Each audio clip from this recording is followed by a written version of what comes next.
Today's episode of Chat with Chris will feature hand tool and timber framing expert Josh Stevens. His YouTube channel is called Mr. Chickadee, and his videos are mesmerizing. I'll be doing a full interview, touring his cabin, workshop, and related structures, discuss building and hand tool techniques, and finally, sharpen a large crosscut saw. I think you're really going to enjoy this. I sure did. Here we go. Hey, this is Chop with Chris. I'm here with Josh Stevens, aka Mr. Chickadee, and we're doing another episode of Chat with Chris. Now, Josh is an amazing hand tool and timber framing expert. He puts on his own classes. He's built his own log cabin. Everything we're going to see. We're going to tour all this today, and we're also going to do some saw sharpening. So here we go. So, Josh, again, thanks for having me. I want to start with the biggest question that's on my mind. Why do you call your YouTube channel Mr. Chickadee? Ooh. Actually, Chris, it was my wife's idea. Years ago, I had the idea that someday I would love to make a traditional tool making business. And we started brainstorming ideas for names. Mm-hmm. And my wife, a lot of tool companies have weird, like two cherries, odd names, okay, but they might be catchy. And my wife just came up with Mr. Chickadee. All right. And I said, well, I always loved the Beatrix Potter books when I was a kid, like the little animals that wore clothing and things. And my mom always read those to me. And we had this envision of what if Mr. Chickadee was a chickadee that happened to have a snazzy outfit and a monocle and all this. So my wife actually drew that. Okay. That's great. How do you describe the lifestyle that you lead? I would describe it as someone using traditional tools and techniques to live a frugal, sustainable lifestyle close to nature. We came here to live a simple life, be healthy, be in the country, and using hand tools and the techniques that have been proven by time just seem to make the most sense for us. Terrific. So tell me a bit about your early life and before you came into this lifestyle. Well, I'm a city boy, actually, from Texas. I joined the Marine Corps, and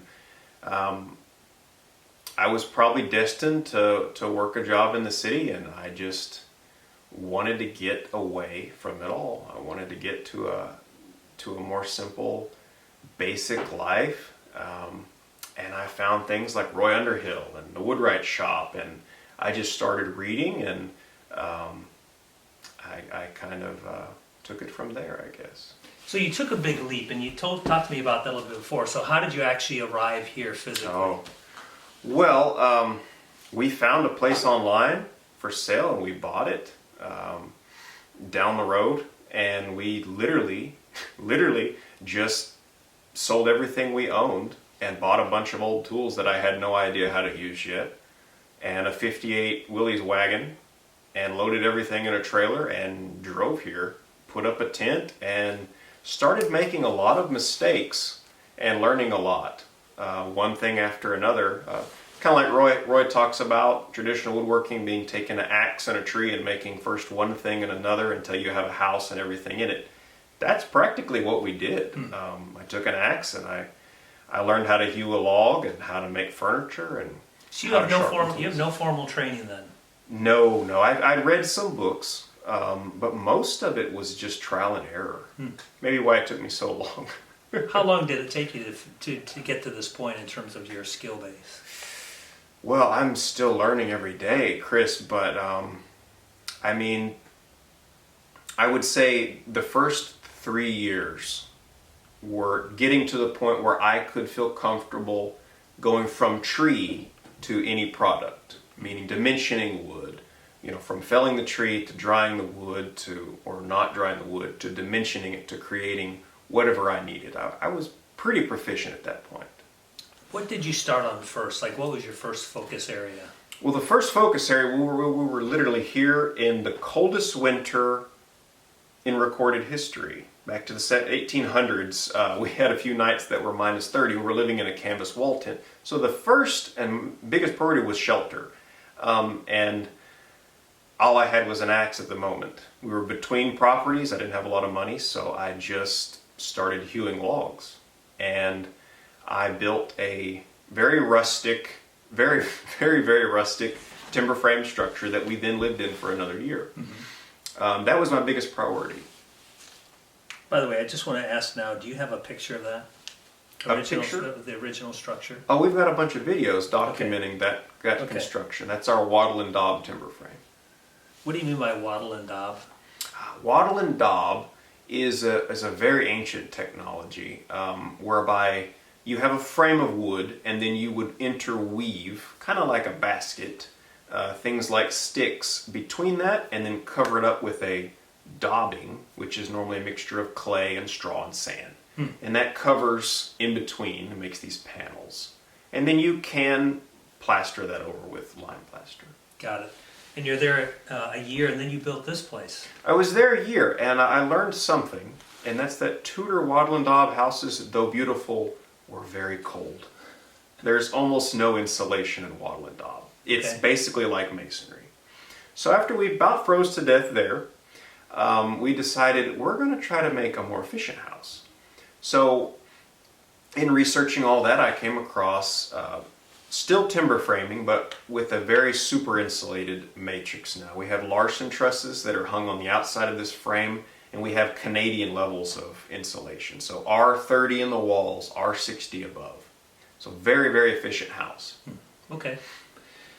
How do you go about collecting your tools, and how do you choose your tools? Oh, that's a great question. So I've always been pretty cheap, but I've also loved vintage tools, and that kind of goes hand in hand. A lot of estate sales, garage sales, flea markets, everywhere I can go. I even buy a lot on eBay. You can get a lot of secondhand tools. Half the battle is learning how to sharpen them and restore them. Mm-hmm. But I personally believe that the best tools ever made were made in the late 1800s by the firms that were competing for everyday working Joe's business. And why do you say the late 1800s versus earlier or modern tools? Well, I found that in the advent of power tools, Chris, something happened which I often refer to as the knowledge apocalypse. Basically, all these thousands of years of skill and understanding of hand tools got thrown away because they saw they could make a faster buck, an easier buck, using power tools. Mm-hmm.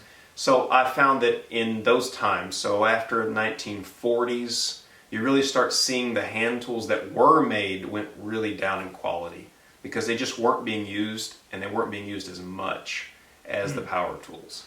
So like a distant handsaw from 1890 is going to be generally better than one from 1960 or 1950. Yeah, it's the little things that knowledge wasn't passed on. Well, a lot of things, it was such common knowledge. Like, everybody knows how to sharpen a scythe to cut your lawn, so why would you write that down? Right. I had a devil of a time figuring out how to properly set up and sharpen a scythe. Nobody remembers how, because they all died or they started using lawnmowers. So a lot of that knowledge is hard to find, and a lot of it I've had to almost reinvent the wheel or find little tidbits or hints in the tools. A lot of times in the tools, if you look at the blade, how was the blade ground? How was it sharpened? What tools did they use to sharpen it with? They can teach you as they go. It's amazing. What do your neighbors think of your approach, your homestead? What do they think of that? They think I'm completely crazy. No, my neighbors are a lot of hardworking farming type people. They grew up rough, working hard, and they did a lot of these things when they were younger, especially my older neighbors, but to them it was always a job. So for them, there's no romance in using an axe to fell a tree. For them, it's just work. So it's all about get her done, and get on with life. But they definitely support us, and if we need help, they're there in a second. They're good people. That's great. As we walked around, I noticed that you've got a lot of stones and things around here for your buildings. And where did you get those from? A lot of them came from local houses, local neighbors. people didn't have cement for most of human history. People tend to forget that. Everybody thinks now you must use cement for a foundation. Well, we didn't have that forever. And so all of the houses and barns in this area that are old have stone foundations. And if they're being torn down, often you can get the rocks and reuse them. For my blacksmith forge, I'm going to put up, actually for the forge, the chimney, which was from an old house that a neighbor gave us. Oh, that's great. That's great. So are you on the grid or off the grid? And why is that? We are on the grid because for us it was impractical to go off grid. This property already had a grid hookup. There was a house in this location in the past. If we had gone off grid, understanding that we did need some electric things, especially if my wife is from Peru, she needs to talk to her family. That amount of electrical hookup being off grid would have cost quite a large amount of money, whereas just hooking up to the existing grid was quite cheap in comparison. So we hooked up to the grid, and it was quite easily done. And it was important to us, Chris, to design the house so that in the event, because this often happens when there's a snowstorm, the grid goes down, we still have our wood-fired heat. We don't need the grid to survive, but we can use it if we choose. Okay. Now, how do you have a YouTube channel, you have a timber framing business, so are those your two primary that's kind of what your source of incomes are, is those areas? Yes, sir. We don't need a lot of income because we don't do a lot. We made all our own things here, but the income that we do need, we get from a combination of YouTube and teaching classes, which we try to teach classes every year of timber framing to help people build better houses. How many classes do you put on? Anywhere from 1 to 3 a year, depending on how busy I am and how many I can do. Now, when you say how many you can do, so what's the physical work involved for you when you set up these classes? What does it take? Well, it depends on the structure, but basically I have to either hew or acquire by buying from a sawmill the timbers that are going to be used. They have to be sorted, stacked, in many cases dried for a number of months to a year. Then if the building is of any size, I have to understand, well, there's no way that a group of students can do that in a week. So I have to figure out what they can do in a week, and all the rest of the building I have to do. So if we imagine this blacksmith shop here, all the stone foundation work, all the sills, more than half of the actual timber framing joinery I had to do before the class got here. So there's, several month process of preparatory things that have to be involved before the class can actually happen. So then you times that times 3 a year, and it becomes basically a full-time job. Oh, wow. Well, listen, as I drove in, I saw lots of structures and stuff, so why don't we pause now and go take a tour of the whole property, then we'll come back and finish the interview. Sure, it's a good idea. All right, let's go.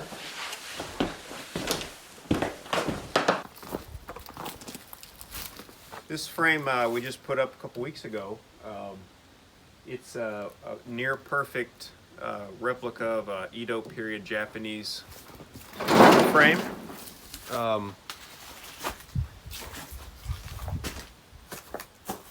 It's a very specific regional style I've wanted to copy for a long time.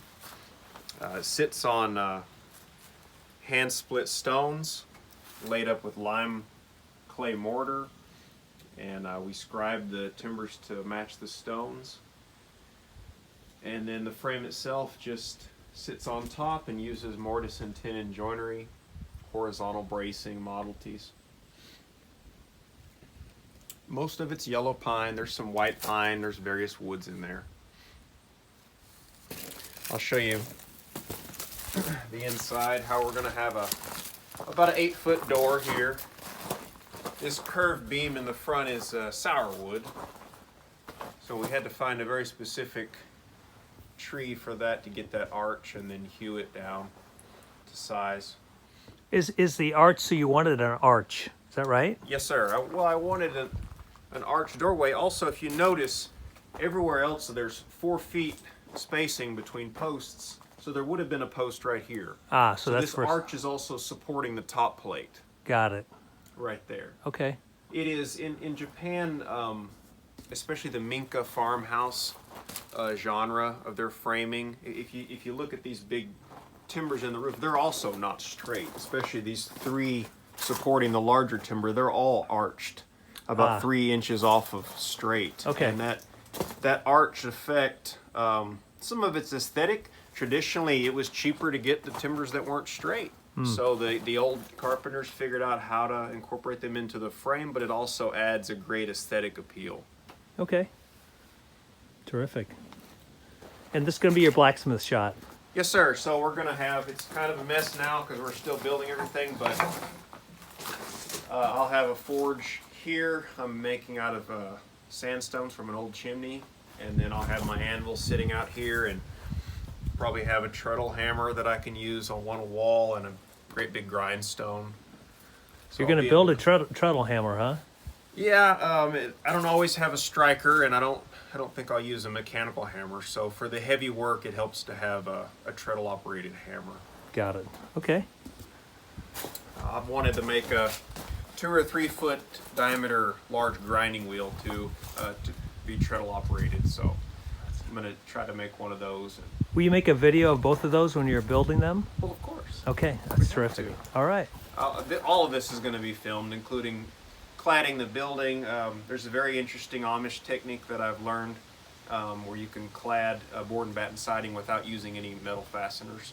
So I'm wanting to try that, and we'll be filming that process, the finishing of the building, laying up the stones for the chimney, and all of that. So Terrific. we're going to do wood brick floors in here for the actual building itself. Peter Ross, the retired master blacksmith from Colonial Williamsburg, did that in his forge, and he really liked it, so I want to try it myself. Okay.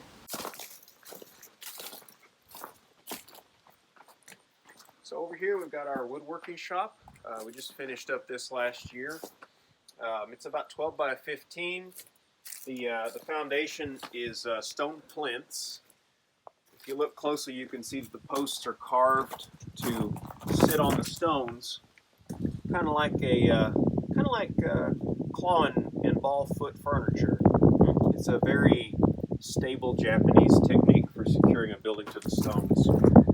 I noticed the wood is charred. Do you want to talk a little bit about that? Yeah, this is a Japanese technique called yakusugi.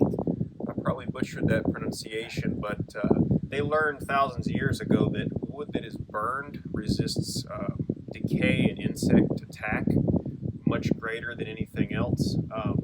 So if we burn the wood to a deep char, it's also fire retardant, so it lasts much longer. I've seen temples documented that had siding that was over 1,000 years old. Wow.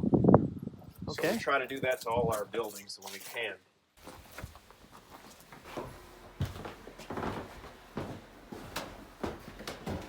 This door is modeled after some of the medieval castles that I've seen. So it's got sliding dovetails that are made out of quarter sawn oak. And these dovetails, these dovetail battens, they slide in between the large 2-inch thick planks of pine and hold the door together. There's some wedged trunnels like you see in shipbuilding that keep them from sliding more than they want. And for the latch, we've got a hickory spring door latch. I love it. Keeps everything locked. And we can leave the battens long, and they can also become our hinges. And we've put a persimmon pin in there, keep it nice and strong. Terrific. So one great thing about being a traditional hand tool woodworker is you need a lot less space because you don't have a giant table saw or router table or joiner or anything. So I found that just with this space, it's got more than enough room for me. I've got room over here where I've got my treadle lathe, and I can also use it as a grinder when I need to. Sharpen tools with, or I can use it to grind different profiles with a sanding disc, or use it as a lathe to do round turning type things. I keep tools in waiting over here. I've got a bunch of saws that are not quite restored yet, a bunch of chisels you pick up here and there. and they get used up. These large toolboxes are all the ones we use for the classes. They're full of tools ready to go. I keep the axes up here where they can fall down and hit you in the head when you need them. Various different axes. A lot of these are Eastern European models. Keep a left and a right-handed hewing hatchet, depending on which side you want to go with. Comes in handy. A lot of these boring. If you ever see a wimble brace, they're a great tool to do larger diameter holes in wood. Okay. Might want to pick one up. I keep all of my shaving instruments here, so draw knives, spoke shaves of various different kinds. This workbench was kind of my own invention. It's uses a lot of Chinese joinery, like these tenons for the top, sword tip miters, and all this. Wooden screw vices to hold the wood and everything. The dogs are just hickory with a little wedge holding it open so it stays whatever position you place it.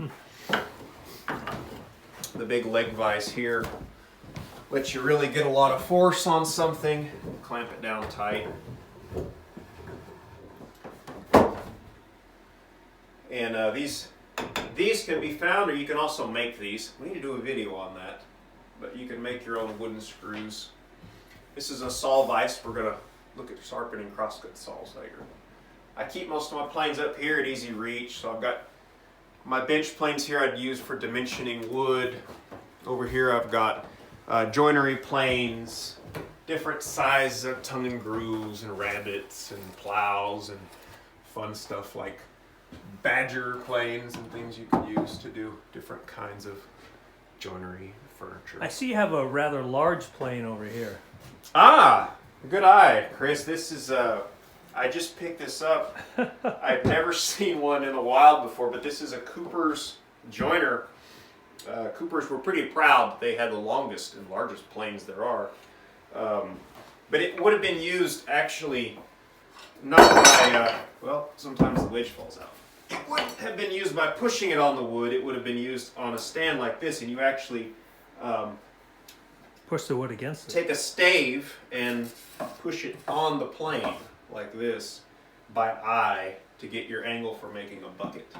So we're going to be making some buckets later on too. All right. Now that I found that.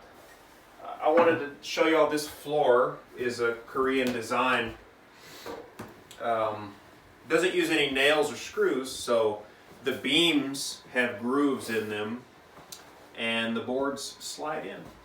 So you put in everything green, and then if you notice this little strip here, that's how much the floor actually shrank, and it got tightened up by adding this strip. Put it in green. You wouldn't want to put it in dry because then it could maybe expand too much.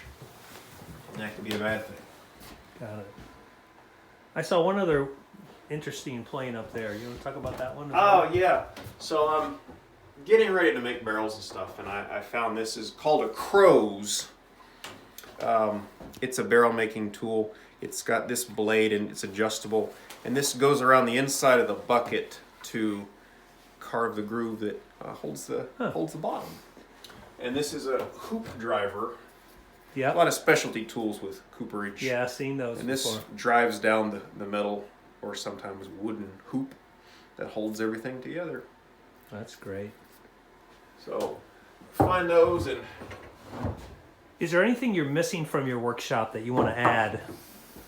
Big sack of money, maybe. Big sack of money? Okay. No, I don't need a big sack of money. I need, I've got just about everything I need, Chris. I can make everything here from an entire timber frame house to all the furniture inside of it, just with my hands and these basic hand tools. That's pretty good.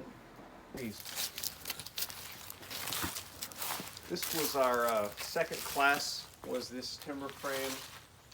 We call it the Chickadee Chow Hall. You can get a better view of the stones and the scribing work that goes into that on this one because it's out in the open.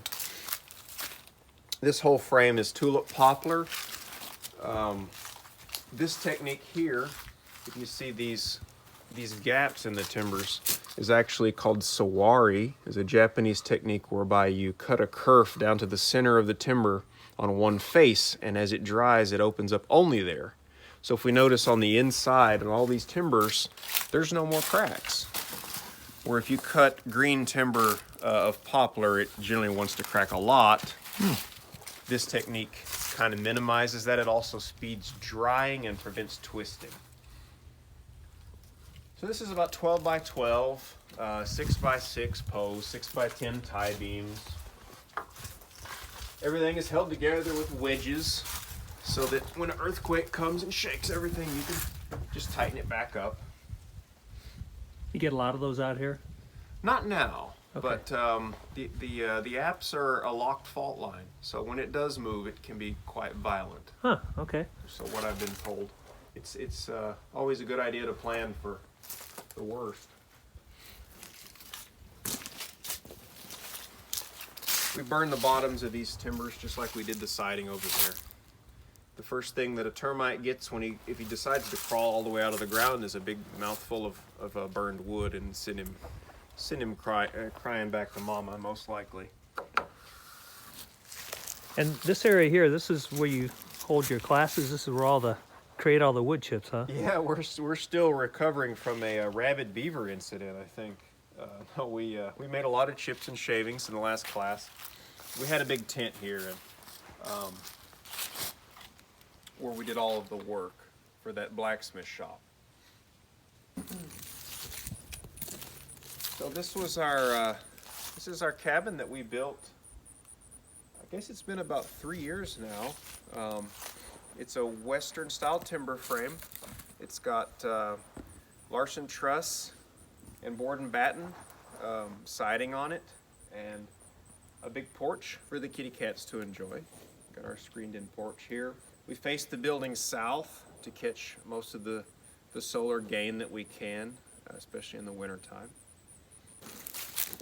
Like all our buildings, it sits on a stone plinth foundation, which has the longest really history of sustainable building practice in the world. Is just nice fat stones.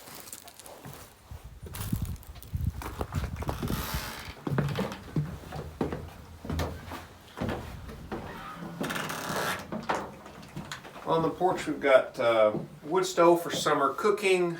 The floor is oak that's been burned and then scrubbed until you just keep scrubbing it and burning it until it's clean, and then it won't stain your feet anymore, but it'll last a long time. We keep some of our stuff like vegetables to dry here, and heating pads for the kitty cats to enjoy. This door is about 3.5 inches thick diaphragm door. It's got Roxol insulation sandwiched inside of it to help keep the front of the house warm.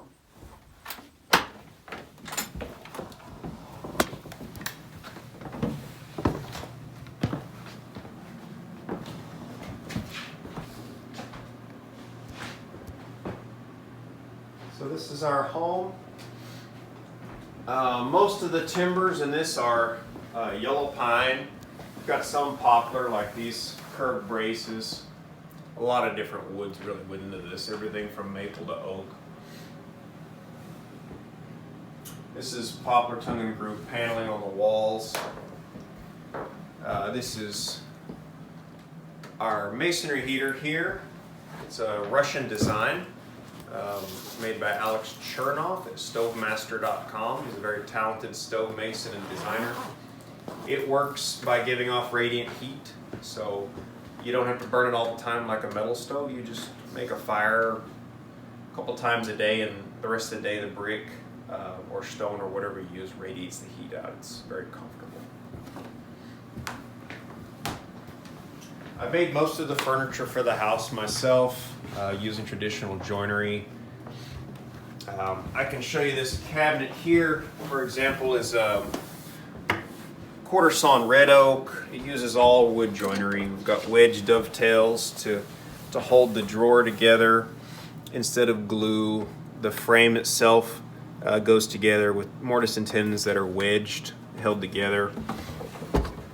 The top has a free tenon that's pegged, holding the top piece together. The top actually is attached to the bottom with sliding dovetails that come up from underneath. The drawers are panels.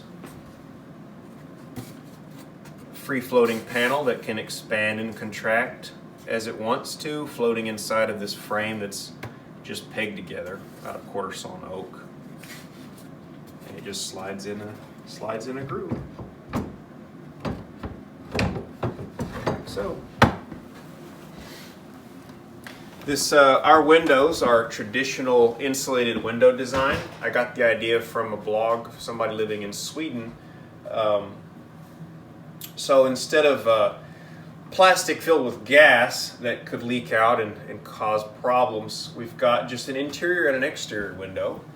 The interior one being tight with a felt weather seal, and the exterior being loose, and it creates kind of an insulative airspace in between the two. And we've got shutters that we can close if we want in the really cold nights, and give us a little more protection from the cold there too. And it creates a great place for kitty cats to rest. Cat jumped right in there. Oh, look at that. That's her bedroom most of the time. So we do a lot of cooking here on the stove in the winter, and in the summer we just use the stove on the porch.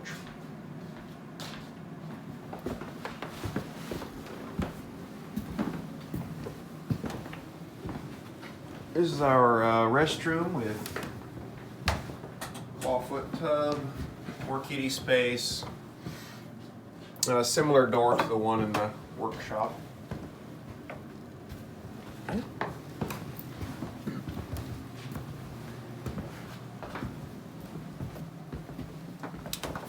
This is a plank stairs, really simple design, yellow pine again, just steps are tenoned right into the sides there.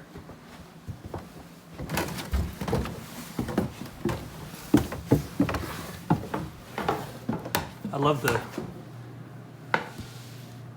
this rails is a here. twig railing. We just went to the forest and got some hickory sticks and skinned them and stuck them in. They were pretty neat.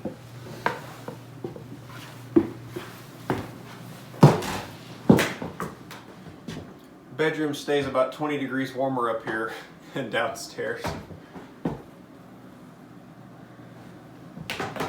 And if you look from here, you can see that the two big braces were actually one tree that I split in half and opened it up like a book.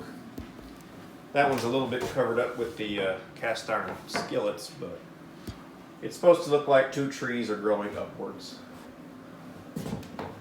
Beautiful. This is a beautiful place. Thank you. Took us about a year from setting the stones to moving in. Doing everything by hand. It takes a little bit longer, but it was very rewarding. Wow, you got so much going on. I love the shop, and just a little later we're going to be going out there, and he's going to be showing me how to sharpen a saw the right way. So I'm looking forward to that. So one thing I noticed that you have a lot of cat things around this house. You have what, 3 cats? For now, yeah. For now, and 3. maybe other cat things. So how did you get into cats? Is this all your thing, or? Well, my wife has a big heart for animals. Okay. While we're living here in a tent, we found that kittens would get abandoned, and my wife would bottle feed them, and pretty soon they're wearing little sweaters, and pretty soon... That she made herself, right? Oh, yeah. Of course. Oh, yeah, she sewed them by hand. Yeah, she's, they're our children. So Okay. The cat's well-being is a question that always comes up for any situation. Okay. I want to build a porch, but will it be good for the cats? So... Yeah, just so you know, the porch is designed so the cats can't get out, and so it's got... that's heavy-duty pet screening. Yeah, when I went in and out of the door, like as soon as the door shuts, they shut it behind me because they don't want the cats Double to get locked. Double locked. Double locked. For cats, so... Cat safety is priority here. That's great. Well, listen, your YouTube channel has really taken off in the last year or so. Do you want to talk about how your channel's progressing, how you're thinking about it, and where you're going next? It's been overwhelming, really. The response we've gotten was unexpected. It's all we can do sometimes to put out as many videos as we do, but we want to give more, and there's only so much that I can always cover without talking. So you may have brought up an important point. If you need to go look at his videos, I'll put the link in the description section, but he'll build a whole log cabin showing all the steps and all those things, but there's no voiceover, he's not talking. And the videos are mesmerizing. They're amazing to watch, very calming. He works incredibly hard, but there's no one talking, which I love. Like, I hate talking to my videos, and people actually tell me not to talk in my videos.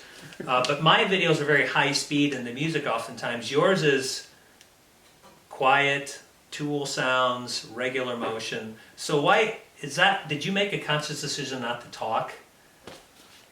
Honestly, Chris, I'll tell you, in the beginning, like I said, most everything I did, I had no idea what I was doing, and it was the first time I'd ever done it. I did not feel that I was in a position to tell anybody how to do anything. So it was just, I'm going to film what I'm doing. This is how I'm going to do it. Mm-hmm. Watch at your own risk. Obviously now I've progressed to the point where I'm quite comfortable and proficient to where I think, yeah, I have at least some say on how this could be done. Mm-hmm. And I could actually give advice to other people. But in the beginning, that's why I didn't talk. And it just kind of became a thing that was expected. So are you saying you're not going to be talking in the future? Do you have some thoughts about it, or? We would like to do some tutorial videos, because really, I mean, there's only so much you can show without talking, and a lot of people want to get these old tools and get them up and running, and it would be helpful. Okay. Also, it would be helpful to a lot of people, as I understand, to have actual tutorial videos. So we have had the passion for a long time to try to put out some tutorial videos covering different topics such as timber framing that could be available for purchase in the future. How many classes do you put on a year?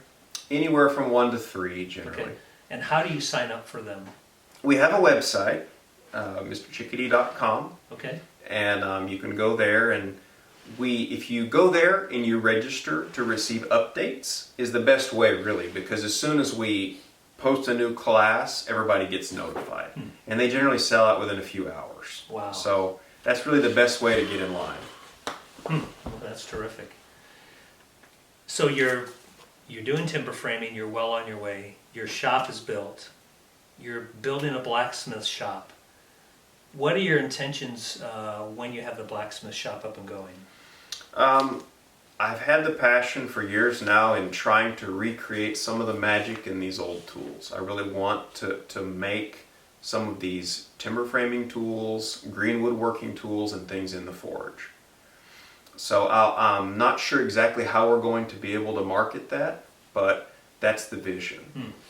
So again, self-taught blacksmith, you're just going to go figure it out. Well, it's worked pretty good for everything else I've done. So you won't be talking at first, but then once you know what to say, you'll say it, right? And eventually we may have blacksmithing classes. Oh, that would be terrific.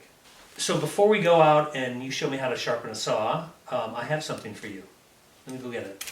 Okay, really?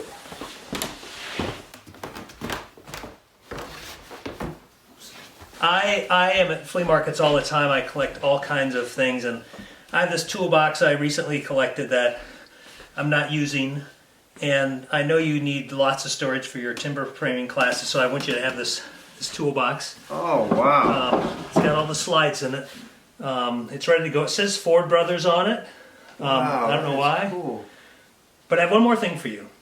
I noticed that you did not have in your collection a proper broad axe. And so I really think you need a real proper folded steel broad axe. Oh my gosh. So wow. Now you have to make a handle for it, which I think will make a great video. But look at that laminated edge there. Yeah, look how wide that is. Wow, that's beautiful, Chris. Yeah. Thank you. You're welcome, man. Thank you so much for the box and the axe. Yeah, I hope you get some good use out of it. Like I said, I have several broad axes I'm not using, and this one was a good find for me. And so hopefully you can use it, and you can make your own, obviously. But I think the whole folded technique. I think it's really beautiful on this axe. Well, that's my favorite kind of tools are laminated like that. That's beautiful. Great work they did on that. Wow, thank you so much. You're welcome. You're welcome. Well, listen. So now you're going to pay me back by showing me how to sharpen a saw. So let's head out to the shop, and I'm going to be doing a whole video on this refurbishing this saw. But this is the final step to have Josh show me how to sharpen it. So everybody needs a good saw. Exactly. So let's head out to your shop. Yeah, sounds good. Okay, All right. Great. Josh and I spent 2 hours on this, so we're just going to hit the highlights in this next 8 minutes, and I'll be coming out with a complete dedicated video on saw sharpening. All right, Chris. So there's several tools that you need. Some you don't, but some that are very important. Some that you can probably make for the different processes. So we have to joint the saw with a file. You can just find an old mill file, mill bastard file or something like that. You can break off a section and you can get you one of these. You find these at estate sales or flea markets all the time. It's just a saw joiner. So it clamps the file. Got it. You really just want to use this. You run it this way and then you flip it around and run it this way to make sure you're getting consistency in joining the saw. And that's, I'll just do one pass to show you how easy it is. You just run it this, and then you come back. And you want to look at the little shiny spots, tells you where you removed metal and where you didn't. And you want to do that until you got a shiny spot on every tooth. So another tool that is very handy for our rakers is this. It's called a pin gauge. Okay. There's another one called a spider. Right, I guess it kind of looks like a spider or some bug. This is a good kind of hammer. It's fairly heavy, maybe 2, maybe 3 pounds, but it comes to a point.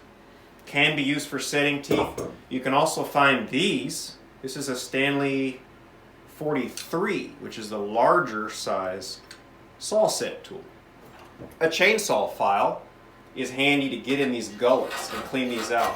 You might not believe it, but I find that the cleanliness of this gullet helps the shaving a lot. If you've ever seen a diagram of how the shaving is produced, it's actually severed by the cutter tooth, and when the raker grabs it, it pulls the shaving right down through in there, and it rolls it up like a noodle. You will need something like a mill file. This is actually a pretty large one. A 6-inch would be better, and a triangular file, like those used for hand saws. A 6-7 inch works really good for sharpening some of these things. We want to joint the saw until we get that bright spot on all the teeth. So if we've jointed this saw, we've got a flat, shiny spot on all the teeth and the rakers.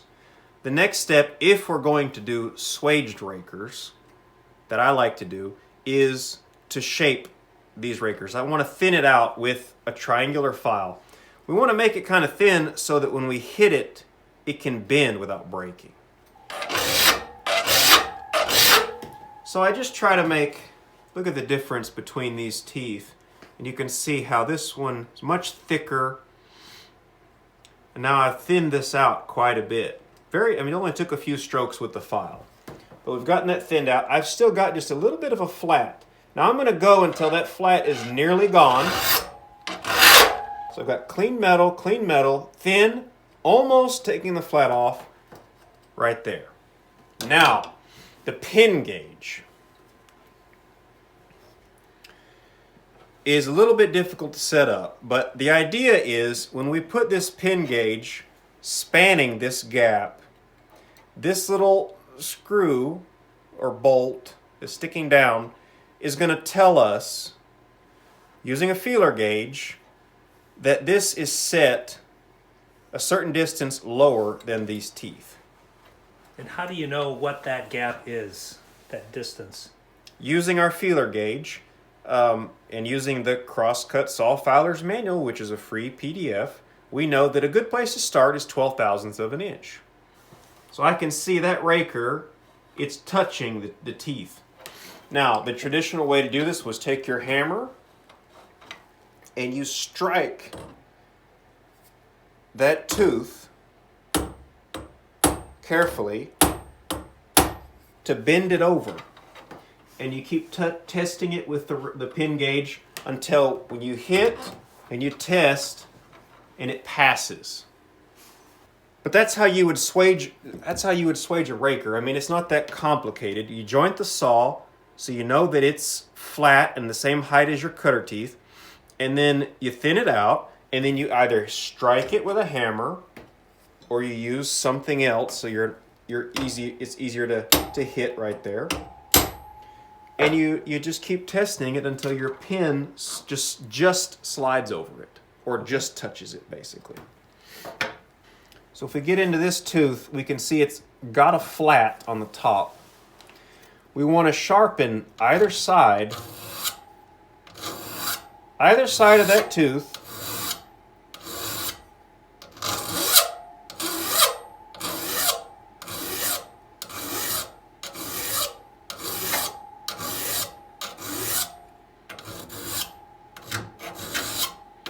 That's how I would do it with a triangular file. If you've got a mill file, it's a little easier. This one's pretty dull, but you just do one side and then the other. And you want to sharpen up. Keep your eye on that shiny point that you jointed to. That's where you keep your eye on. And you work the bevels with your peripheral vision. A little easier for me with a triangular file. I want to imagine, Chris, that my very last saw stroke would just barely remove the end of that flat. And then you would set the saw. Now, this is often the scariest part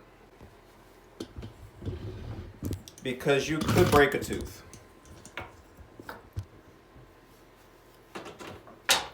So you've got a couple options. You can either use a hammer. This is the most recommended method because it was found that the saw will hold the set the longest if it's been hammered in. It's also the easiest to break a tooth with a hammer or overset the tooth. It takes more skill.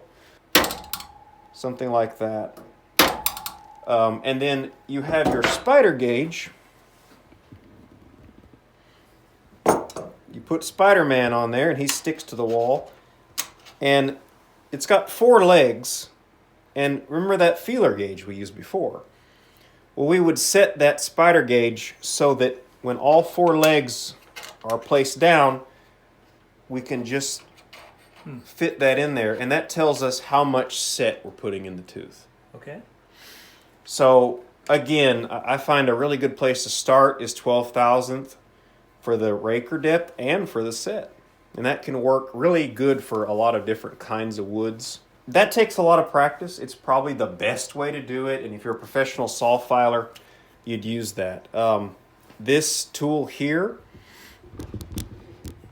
this is the Stanley number 43.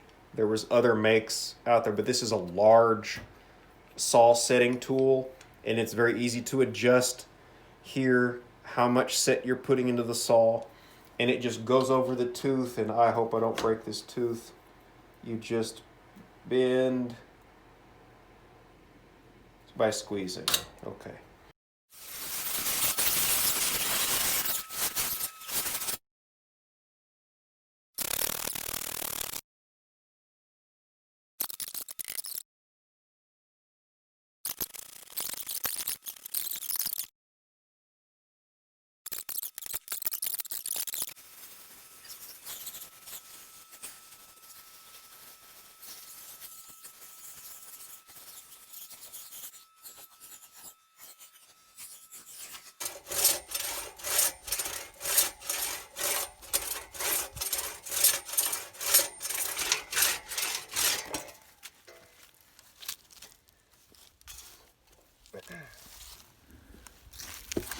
So if we look at the noodle,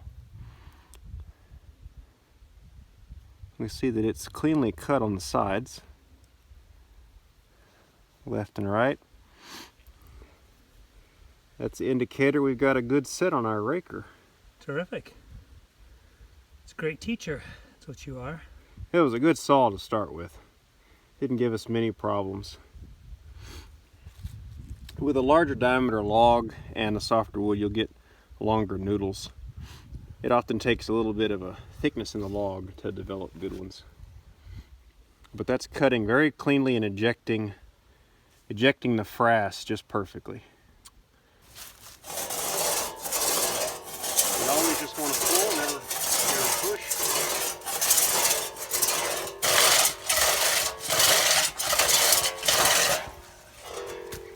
It's beautiful. It's like no effort. Yeah, with exactly. A two-man saw. Whew, man, that was a great day. I learned so much on sharpening saws and your way of life and all things you're building. You have a great future. I want to thank you so much for such a wonderful day. And you're very welcome, Chris. Thank you so much for coming out. It's really been a lot of fun. Folks, make sure you're subscribed to Mr. Chickadee, Josh Stevens. It's a great channel for timber framing and all homesteading things using just hand tools, no electrical power tools. So thank you very much. Thank you.